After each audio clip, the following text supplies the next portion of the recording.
Alex's potential return? Yeah, we're going to hold him out tonight. That was his first skate with the team.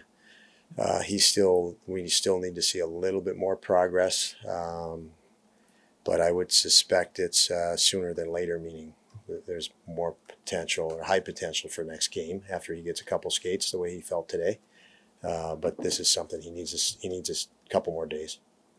Okay.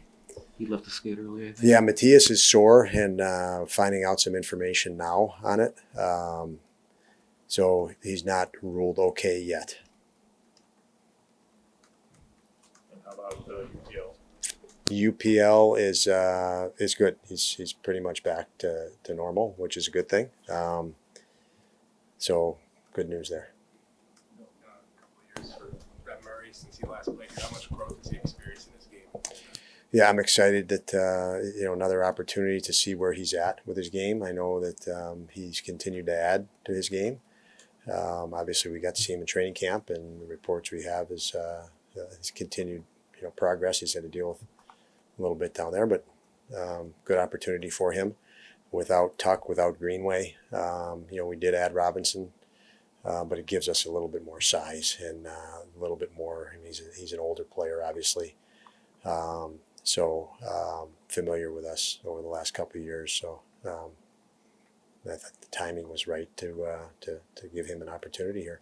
Ultimately, I guess what got him back to the NHL. I mean, we've seen him continually get better in Rochester, and he's become one of the guys down there, I guess. Persistence, really.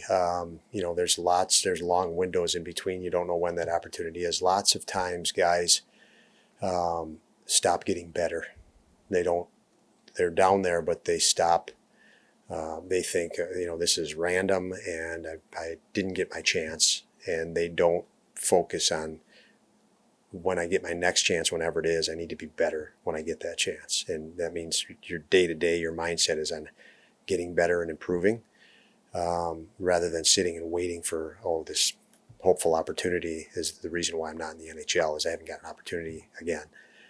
He's taken lots of initiative down there to make himself better, and when we needed a guy in this case, or we're looking to make a swap, the reports are real good. Do they have to evolve? I mean, he's not 20, he's 25. Do they have to not just even get better, but just almost evolve the way they play and their thought process? Especially a guy like Brett, you have obviously visually easy to see size, and then you're trying to find your identity. It's different in the American League than it might be here because you're in a different role. And you get little bits and windows of up top and try to figure out, okay, I have certain skills that are very effective in the American League, but they may not be as effective in the NHL, and what my identity in the NHL as a consequence, and that can take time. And obviously, for each player, confidence is different when you come up. So there's so many different elements that affect it, but through maturity, we pick up Robinson the other day. He's been through many ups and downs, and through his career and figuring out just your identity at the NHL and how you can impact winning at the NHL. And that is a process for many guys. Some guys are top 6 type talent or first round picks, and you're literally giving them that in the NHL. You're saying, figure it out. Here's 100 games in the NHL to figure it out. Most guys that aren't in the first round typically have to figure that out in the minors and then jump in the NHL and try to refigure it out at this level. So it's much more challenging in that regard. Was the key to calling Brett up to get more physicality in the lineup, or just size? Period. A little bit of everything, I guess, wrapped in that. Size is obviously a little older. He's been around us a couple of years. We're, like I mentioned, Tuch's not in the lineup. Greenway's not in the lineup. Gergensen is not in the lineup. Who am I missing? Quinn, obviously. But, those three I mentioned are bigger, heavier guys. Robinson was a real welcomed addition 2 games ago, and very impactful, having some straight line size, which, we've had a kind of a top 9 skill when we have everybody healthy. Third line could be, you could say it's Middlestead or Cousins with Quinn.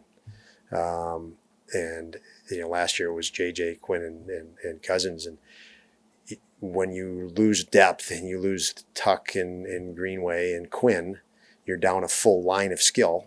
And we're bringing up younger guys to integrate them, but we lost a little bit of size and grit in straight line hockey without Greenway and Gergensons in specifically. Robinson helps in that regard. So should Murray help in that regard, and it gives us more of an identity than maybe we had for a stretch of games. Arizona got a lot of pump for that 5-game streak, beating all the recent Cup winners. I mean, what do you make of it? Very talented team, enough skill to be opportunistic between their top guys. Schmaltz, Keller, I have guys I know I'm very familiar with, can make a play at any moment. They're very dangerous hockey players,